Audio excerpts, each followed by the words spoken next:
দিনটা ছিল স্বাধীনতা দিবসের। এবছর এই দিনটা একটু অন্যরকম কাটাবো বলে সকাল সকাল বেরিয়ে পড়লাম।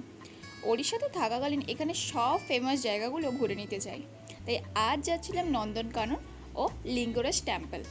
দেখতে দেখতে খুর্দা স্টেশনে পৌঁছেও গেলাম। আমাদের ট্রেনও চলে এলো। উইন্ডো সিটের মজা নিতে নিতে পৌঁছে গেলাম নন্দনকানন।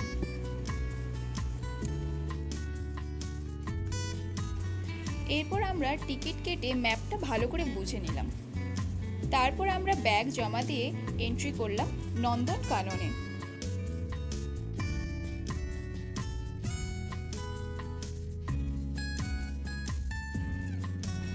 প্রথমেই দেখতে পেলাম ভাল্লুক, এরপর দেখলাম চিতাবাঘ। আমি আগে কলকাতা চিড়িয়াখানায় গিয়েছি, বাট এখানে একটু অন্যরকম দৃশ্য, কারণ এখানে পশুগুলোকে অনেক কাছ থেকে দেখা যাচ্ছিল।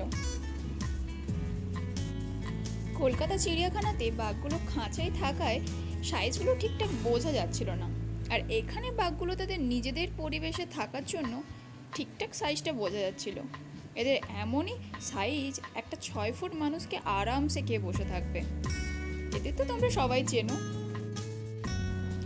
এই বাঘটা বোধহয় তারের বাইরে লাফ দেবে বলে ছুটে এসেছিল। খুব ভয় পেয়ে গেছিলাম, বাট পারলো না।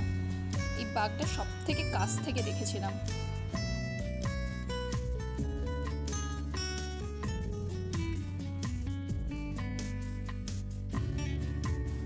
এখানে মাত্র একটা জিরাফি ছিল, আর এখানে কুমিরগুলো এমনভাবে পড়ে থাকে যেন প্রাণ নেই। আর এদিকে জঙ্গল সাফারি ছিল, যেটা আমরা করিনি। এটা রেপটাইল পার্ক। কলকাতা চিড়িয়াখানায় শীতকালে গিয়েছিলাম, তাই বেশিরভাগ সাপ দেখতেই পাইনি, বাট এখানে দেখতে পেলাম।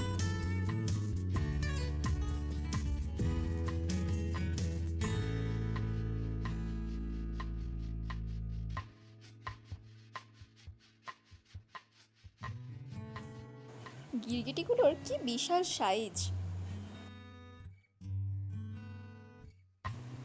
এখানে তো আবার দুটো সাপ ছিল, একটা গর্তের ভেতরে আর একটা গর্তের ওপরে। এই কুমিরগুলো অন্তত একটু নড়াচড়া করছিল। এই দেখো, এই অজগরের সাইজটা শুধু দেখো। দুটো জায়গায় দেখার পর আমার মনে হচ্ছে বাঘ আর কুমির দেখার জন্য নন্দনকানন সেরা, বাট বিভিন্ন পশু পাখির ভ্যারাইটির জন্য কলকাতা চিড়িয়াখানায় বেস্ট। আর এই দেখো, শিম্পাঞ্জির কাছে পৌঁছে গেলাম। এদের গোটা ফ্যামিলির নাম এখানে লেখা আছে, আর ওটা যাকে দেখছো ওর নাম রাজা। আচ্ছা, কে কে জানতে বলো তো জলহস্তী মাংসাশী প্রাণী? আমি কিন্তু জানতাম না। এখানে হক ডিয়ার আরও বিভিন্ন ধরনের ডিয়ার ছিল। এবার আমরা পাখি দেখতে চলে গিয়েছিলাম। এটা ছিল সারস পাখি, আর এটা তো আমাদের জাতীয় পাখি, সবাই চেনে। আর ময়ূর এখানে ওড়িশাতে নন্দনকাননের বাইরেও দেখা যায়, সেগুলো আরও বেশি সুন্দর হয়। এখানে পাখিগুলোকে কিভাবে সংরক্ষণ করে রেখেছে দেখো। এরপর আমরা বাসে করে চলে গেছিলাম লিঙ্গরাজ টেম্পলে।